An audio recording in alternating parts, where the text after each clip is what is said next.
kuning tanang kapuon ning tanan nga mga iglesia lokal sa Tibok Universo mao na ang lawas ni Kristo.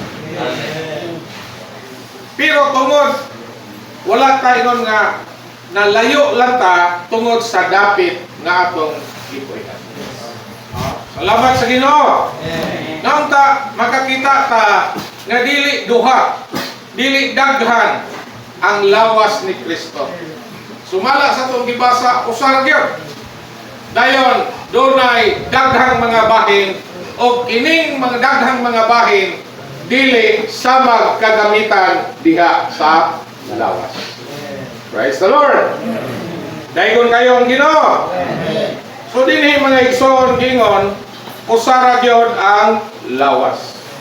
Manaa og mabuhi ang lawas diha sa pagkaus.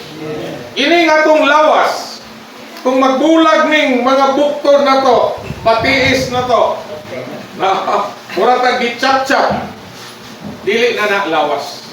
Diba? So kung mabulag na ang bahin sa lawas, sama sa itong buktor, o kinibang gamayng, kining, sanay, tumingking, mabulag ni siya dire sa palad,